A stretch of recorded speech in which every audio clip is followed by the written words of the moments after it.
जी हां दोस्तों, IPL 2021 match number 29 Delhi Capitals versus Punjab Kings के बीच खेला गया ये महामुकाबला। जिस महामुकाबले में दोस्तों दिल्ली कैपिटल्स ने एक शानदार जीत दर्ज करी और पॉइंट्स टेबल में बना रही है नंबर 1 पर जगह। जी हां दोस्तों, चेन्नई सुपर किंग्स को हटाकर नंबर 1 पर आ गई है दिल्ली कैपिटल्स। लेकिन गौर करने वाली बात यह है कि दिल्ली कैपिटल्स और पंजाब किंग्स ऐसी टीम है जिनके 8 मैचेस हो चुके हैं और बाकी सभी टीमों का आधा सीजन यानी कि 7 मैचेस हुए हैं। तो अब सारा रिवर्स चलेगा, यानी जिन टीमों के साथ पहले मुकाबले हो चुके हैं उन सभी टीमों के साथ दोबारा से रिपीट मोड पर दूसरे मुकाबले होंगे। और दिल्ली ये पंजाब का सीजन का ये दूसरा मुकाबला था। पहला मैच जो दोस्तों खेला गया था इनके बीच वो मैच नंबर 11 था इस सीजन का, जहां पर 10 गेंद रहते 6 विकेट से जीत दर्ज कर ली थी दिल्ली कैपिटल्स ने। तो इस मुकाबले में भी दोस्तों शानदार तरीके से दिल्ली कैपिटल्स ने 7 विकेट से ये मुकाबला जीत लिया और आज भी गेंद काफ़ी बची थी, यानी कि करीब 2 ओवर और करीब 14 गेंदें बची थी। दोस्तों आपको बता दें दोस्तों, शुरुआत में एक बड़ा झटका लगा था पंजाब किंग्स को। वो झटका था कि आज के मैच में कप्तान केएल राहुल नहीं खेलेंगे। आज के मैच में ही नहीं बल्कि दोस्तों आने वाले कुछ मैचेस में भी हमें नहीं खेलते हुए दिखाई दे सकते। उसके पीछे की वजह यह है कि उनको एक बीमारी ने घेर लिया है। बीती रात दोस्तों वो काफ़ी दर्द से तड़प रहे थे, पेट दर्द में, और फिर जब उनका इलाज किया गया, जब चेकअप किया गया तो दोस्तों दवाई खाने से भी वो ठीक नहीं हुए। उसके बाद दोस्तों इनको अर्जेंट यानी कि इमरजेंसी में हॉस्पिटल ले जाया गया। वहाँ पता चला कि उनको अपेंडिक्स की बीमारी है और उसकी सर्जरी होनी है। तो ये बीमारी को दोस्तों जड़ से ख़त्म करने के लिए अब केएल राहुल को भर्ती कर लिया गया है, जिसकी वजह से इस मुकाबले में मयंक अग्रवाल दोस्तों कप्तानी संभालते नजर आए, जो पिछले मुकाबले में नहीं खेले थे इंजरी की वजह से। कोलकाता के मुकाबले में इनको इंजरी हो गई थी, इसी वजह से मयंक अग्रवाल पिछले मुकाबले में नहीं खेले थे। उनकी जगह प्रभसिमरन सिंह को मौका मिला था, लेकिन आज के मुकाबले में केएल राहुल मिसिंग थे तो भी प्रभसिमरन सिंह को मौका मिला। लेकिन क्या इस मौके पर चौका मार पाए, देखते हैं दोस्तों, आगे आपको बताते हैं। सबसे पहले कुछ इंपॉर्टेंट जानकारी दे दोस्तों।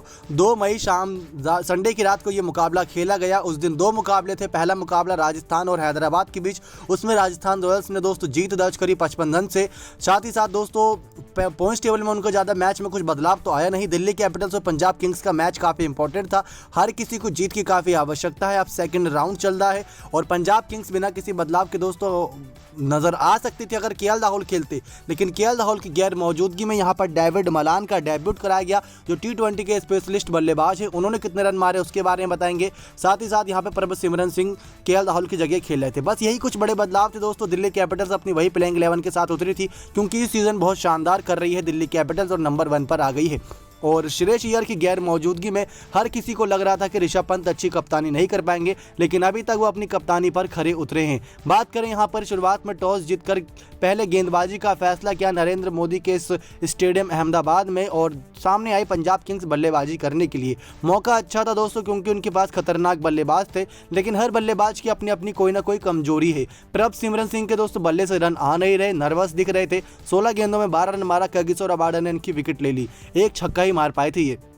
लेकिन दूसरे छोर पर मयंक अग्रवाल खड़े थे नाबाद, और फिर क्रिस गेल इनका साथ देने के लिए आए। लेकिन क्रिस गेल की कमजोरी कागिसो रबाडा अच्छे तरीके से जानते हैं। उन्होंने 9 गेंदों पर 13 रन ही बनाया था, एक चौका एक छक्का लगाया ही था। मैच में रोमांच आना शुरू हुआ था, लेकिन यहाँ पर कागिसो रबाडा ने उनको चलता कर दिया। तो 2 विकेट दोस्तों पावर प्ले के अंदर ही गिर गई थी, 35 रन पर ही। लेकिन उसके बाद यहाँ पर डेविड मलान और मयंक अग्रवाल के बीच दोस्तों एक पार्टनरशिप हुई 50 रन से प्लस की, और वहाँ पर मलान ने 26 गेंदों पर 26 रन मारा अपने आईपीएल के डेब्यूट में, एक चौका एक छक्का मारा। नर्वस इस वजह से दिखे क्योंकि दोस्तों ये नरेंद्र मोदी का वही स्टेडियम है जहां पर इंडिया वर्सेस इंग्लैंड की सीरीज हुई थी, और धीमी गति के गेंदबाज यानी अक्षर पटेल, रविचंद्रन अश्विन से लेकर कई और गेंदबाज टीम इंडिया के इन पर पूरी तरीके से हावी थे, उनको बल्ला चलाने का मौका तक नहीं दिया था। और मलान की दोस्तों इस मैच में भी विकेट अक्षर पटेल ने ही ली, यानी कि उनका डर सही निकला और अक्षर पटेल ने उनका शिकार कर लिया। अगर दोस्तों नंबर 1 T20 बैट्समैन की कोई कमजोरी है तो उसको दूर कर लेनी चाहिए, वरना तो ऐसे धीमी गति के गेंदबाज तो हर टीम में मौजूद है और हर टीम इन्हें इतनी ही आसानी से आउट करेगी। तो निकोलस पूरन को ना खिलाकर मलान को खिलाना क्या फैसला सही है, ये बताइएगा जोर दोस्तों। लेकिन जब दीपक हुडा आए मलान के बाद बल्लेबाजी करने के लिए, मयंक अग्रवाल अब भी कप्तानी पारी खेल रहे थे, नाबाद खड़े थे, अर्धशतक कंप्लीट कर लिया था। लेकिन दीपक हुडा और मयंक अग्रवाल के बीच तालमेल नहीं देखने को मिला। रनआउट बड़े गजब तरीके से आउट हुए थे, दोनों ही एक ही क्रीज की तरफ दौड़ पड़े थे। जब यहाँ पर अक्षर पटेल का वो ओवर चल रहा था, हैटमायर ने थ्रो फेंका, तो दीपक हुडा और मयंक अग्रवाल दोनों ही एक क्रीज में घुसने की कोशिश किए, लेकिन पहले बल्ला मयंक अग्रवाल का गया था, उसके बाद दीपक हुडा का, तो इसी वजह से दीपक हुडा को रनआउट दिया गया।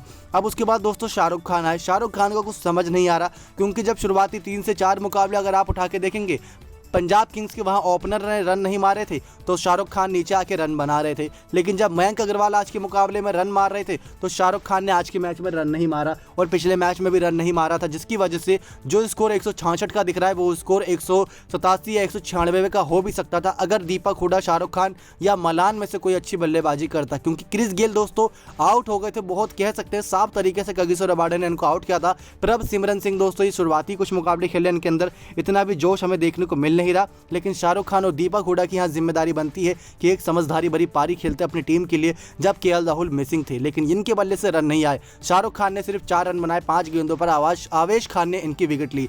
कागिसो रबाडा ने आज तीसरा विकेट लिया दोस्तों क्रिस जॉर्डन के रूप में, 2 ही रन बनाया था। हरप्रीत बरार बल्लेबाजी करने के लिए आए, 2 गेंदों पर 4 रन मारा था, 1 चौका मारा था दोस्तों उन्होंने शानदार, जिसकी मदद से यहाँ पर स्कोर पहुंचा 166 6 विकेट के नुकसान पर। लेकिन मयंक अग्रवाल दोस्तों इस मैच में एक अच्छी पारी खेले, 58 गेंदों में 99 रन की पारी खेले, आखिरी गेंद तक एक टिके रहे, नाबाद खड़े रहे। अगर एक गेंद और मिल जाती तो अपना शतक कंप्लीट कर लेते। आप सभी को बता दें दोस्तों विराट कोहली ने भी कुछ सालों पहले ऐसी ही पारी खेली थी दिल्ली कैपिटल्स के खिलाफ, उन्होंने भी 58 गेंदों में 99 रन की नाबाद पारी खेली थी। तब उन्होंने भी दोस्तों इतनी ही गेंद ली थी, इतने ही रन मारे थे और दिल्ली कैपिटल्स के खिलाफ ही मैच चल रहा था। उसमें भी क्रिस गेल ने दोस्तों बहुत कम रन मारे थे, क्योंकि क्रिस गेल तब रॉयल चैलेंजर बेंगलोर में हुआ करते थे। ये आंकड़ा दोस्तों सोशल मीडिया पर खूब वायरल हो रहा है। 3 विकेट कागिसो रबाडा ने ली, 1 विकेट आवेश खान और 1 विकेट अक्षर पटेल के खाते में गई। 99 रन की पारी 8 चौके 4 छक्के की मदद से कप्तान मयंक अग्रवाल ने खेली, शानदार पारी खेली, जिसकी मदद से टीम का फर्स्ट इनिंग में स्कोर 166 6 विकेट के नुकसान पर हो गया था। अब दिल्ली कैपिटल्स को चेस करना था 167 रन, 166 में प्लस 1 करेंगे 167 में 167 120 गेंद्स में 8.5 के करीब का दोस्तों रन रेट चल रहा था। लेकिन आप जानते हैं सीजन की सबसे जो बेहतरीन ओपनिंग साझेदारी है वो दिल्ली कैपिटल्स की ही है दोस्तों। उसके बाद अगर आती होगी तो आती होगी चेन्नई सुपर किंग्स की, लेकिन इस साल सबसे बेहतरीन ओपनिंग साझेदारी दिल्ली कैपिटल्स की है और दोनों ही खिलाड़ी इसके ऑरेंज कैप की दावेदारी में है। बल्कि शिखर धवन के सर पे तो अब ऑरेंज कैप सज गई है, क्योंकि आज के मुकाबले में केएल राहुल खेले नहीं। उन्होंने 7 मैचों में 331 रन बना रखे थे, उनसे 10 से 15 रन ही पीछे थे शिखर धवन, लेकिन आज के मुकाबले में उन्होंने एक अर्धशतकीय पारी खेलकर इस ऑरेंज कैप को अपने फिर से सर पर सजा लिया है। पृथ्वी शॉ और शिखर धवन के बीच ओपनिंग साझेदारी दोस्तों 63 रन की हुई। 63 रन दोस्तों 6 ओवर 1 गेंद तक आ चुके थे। पृथ्वी शॉ का जब विकेट गिरा तब तक वो अपना काम कर चुके थे, 3 चौका 3 छक्का लगा चुके थे, 22 गेंदों में 39 रन बनाया था। पहला विकेट हरप्रीत बरार ने लिया था। सबको लग रहा था कि आज के मैच में भी हरप्रीत बरार कमाल कर देंगे, जैसे पिछले मैच में कोहली, मैक्सवेल और डिविलियर्स की विकेट ली थी। आज के मैच में भी शुरुआती 3 बल्लेबाजों की अगर विकेट ले लेते तो पंजाब किंग्स के हाथ में मैच आ जाता, और ये मैच सिर्फ इसी वजह से जीत सकते थे कि अगर वो विकेट ले लेते शुरुआती 10 ओवर के अंदर। लेकिन हमें फिर देखने को मिला कि यहाँ पर पहला विकेट 63 रन पर गिरा। उसके बाद दोस्तों यहाँ पर एक साझेदारी पनपी स्टीव स्मिथ और शिखर धवन के बीच। स्टीव स्मिथ जानते थे कि शिखर धवन अच्छी पारी खेल रहे हैं तो उनको ना छेड़ा जाए और अपना सिंगल डबल लेकर उनको हमेशा स्ट्राइक पर रखा जाए। तो 22 गेंदों में भले ही 24 रन बनाए स्टीव स्मिथ ने, 109 का स्ट्राइक रेट रहा हो, लेकिन शिखर धवन के साथ एक एक्सपीरियंस भरी पारी खेले और 12वें ओवर की 6ठी गेंद तक टीम का स्कोर 111 हो चुका था और दोनों ही अपना काम बखूबी कर रहे थे। उसके बाद दोस्तों कप्तान पंत आए, रायली मैरेडिट ने दोस्तों स्टीव स्मिथ की विकेट ली थी। आपको बता दें कैच पकड़ी थी डेविड मलान ने। ऋषभ पंत आए तो उन्होंने भी 11 गेंदों में 14 रन की पारी। खास बात इस पारी की यह रही कि उसमें सिर्फ 4 रन सिंगल डबल में भागे, बाकी एक चौका और एक शानदार छक्का लगाया था। क्रिस जॉर्डन ने इनकी विकेट दोस्तों ली थी जब ओवर हो चुके थे। यहाँ पर 16वें ओवर की तीसरी गेंद थी, 147 रन बन चुका था। उसके बाद दोस्तों यहाँ पर आए शिमरन हेटमायर। शिमरन हेटमायर तो ऐसे खेले थे जैसे कि 15-20 रन सिर्फ 4-5 गेंदों में चाहिए हो, क्योंकि इन्होंने ही 4 गेंदों में 16 रन बनाए, 1 चौके 2 छक्के की मदद से 400 के स्ट्राइक रेट से बल्लेबाजी करी। और दूसरे छोर पर शिखर धवन ने 47 गेंदों में 69 रन बनाए, 6 चौके 2 छक्के की मदद से, जिसकी वजह से ये मुकाबला आसानी से दिल्ली कैपिटल्स 167 रन 3 विकेट के नुकसान पर खेलते हुए 7 विकेट से मुकाबला जीत लिया। और करीब करीब यहाँ पर 10 से 12 गेंदें अब भी बची थी और करीब जो इनका रिक्वायर्ड रन रेट जो चल रहा था वो 9.5 के आसपास का चल रहा था। अगर ये फर्स्ट इनिंग में इसी प्रकार की बल्लेबाजी करते तो 200 का स्कोर खड़ा कर देते नरेंद्र मोदी स्टेडियम अहमदाबाद के। तो ये खास बात दोस्तों ये पारी की देखने को मिल रही है। सीजन दिल्ली कैपिटल्स के जो ओपनिंग साझेदारी है वो सबसे मजबूत है। अगर आपको जीतना है तो इनको पहले आउट करिए, उसके बाद बाकी बल्लेबाजों को आप आसानी से अपनी मुट्ठी में कर सकते हैं। लेकिन आज के मुकाबले में केएल राहुल नहीं खेले, उसकी जगह मयंक अग्रवाल ने अच्छी कप्तानी पारी खेली, गेंदबाजी भी दोस्तों दोस्तों कह सकते हैं इतनी आला दर्जे की नहीं हुई जिसकी वजह से दिल्ली कैपिटल्स के बल्लेबाजों को रोका जा सके,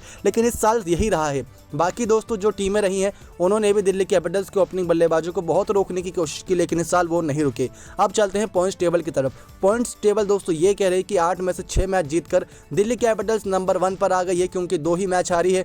प्लस में इनका 54 है नेट रन रेट 0.54, 12 पॉइंट्स हो चुके हैं। सिर्फ 2 से 3 मैचेस और जीतने हैं क्वालिफाई करने के लिए। 7 में से 5 मैच जीती है चेन्नई सुपर किंग्स, 2 हारी है, लेकिन इनका नेट रन रेट प्लस में 1.263 है, 10 पॉइंट्स हैं। तीसरे नंबर पर रॉयल चैलेंजर बेंगलोर, 7 में से 5 मैच जीती है, 2 हारी है, लेकिन इनका नेट रन रेट माइनस में है, जो आगे चल के बहुत दिक्कत देगा। मुंबई इंडियंस 7 में से 4 मैच जीती है, 3 हारी है। चौथे नंबर पर राजस्थान रॉयल्स, आज दिन वाला मुकाबला शानदार तरीके से जीती सनराइजर्स हैदराबाद के खिलाफ, जिसकी वजह से ये 5वें नंबर पर आ गई है। 7 में से 3 मैच जीतकर 4 हारी है। पंजाब किंग्स 8 में से 3 मैच जीती है, 5 हारी है, 6 पॉइंट्स हैं इनके। कोलकाता नाइट राइडर का अगला मुकाबला रॉयल चैलेंजर बेंगलोर के साथ है, मैच नंबर 30। उसमें दोस्तों इनको जीतना बहुत इंपॉर्टेंट है, अगर नहीं जीतेंगे तो क्वालिफाइंग की रेस से अपने आप को सोच लीजिए कि ये बाहर हो चुके हैं, क्योंकि बहुत रेयर चांस बनते हैं कि आप 7 या 8 मुकाबले जीतकर क्वालिफाइंग करें। लेकिन शुरुआत की जो टीमें हैं वो अच्छा कर रही हैं। सनराइजर्स हैदराबाद बिल्कुल आखिरी में है, 7 में से 1 मैच जीतकर। तो दोस्तों ये था Delhi Capitals versus Punjab Kings का आंखों देखा मैच का पूरा हाल। कोई भी कैचेस ऐसी नहीं रही जो बहुत शानदार दिखे, लेकिन हाँ आपको बता दें दोस्तों कि इस मुकाबले में एक खास बात ये देखने को मिली कि युवाओं पर पूरी तरीके से निर्भर दिखाई दे रही है सारी टीमें। अगर देखा जाए तो शिखर धवन अच्छा रन मार रहे हैं, लेकिन उनका साथ पृथ्वी शॉ दे रहे हैं। तो दूसरी तरफ दोस्तों मयंक अग्रवाल बहुत अच्छी बल्लेबाजी कर रहे हैं, जहाँ पर क्रिस गेल, डेविड मलान जैसे एक्सपीरियंस बल्लेबाज कुछ भी नहीं कर पा रहे हैं अभी तक। आपको बता दें दोस्तों Delhi Capitals join the elite list of 1000 sixes and become the 6th team to the achieve this feat in IPL. यानी कि मुंबई इंडियंस ने 1275 छक्के लगाए हैं अभी तक आईपीएल के इतिहास में। बेंगलोर ने 1233, पंजाब ने 1121 और चेन्नई सुपर किंग्स ने 1112, कोलकाता नाइट राइडर ने 1063 और दिल्ली कैपिटल्स इस लिस्ट में आ गई है 1000 छक्के के साथ। पृथ्वी शॉ इस साल गजब की फॉर्म में दिख रहे हैं, ऑरेंज के वापस आ गई है। पृथ्वी शॉ के सर पर दोस्तों इनकी ये 40वीं हाफ सेंचुरी थी। He is the second player after David Warner to have more than 14 half centuries in IPL. तो दोस्तों शिखर धवन के नाम, ये गब्बर के नाम एक रिकॉर्ड दर्ज हो गया है। साथ ही साथ दिल्ली कैपिटल्स नंबर 1 इन पॉइंट्स टेबल। नेक्स्ट 9 स्पोर्ट्स की रिपोर्ट।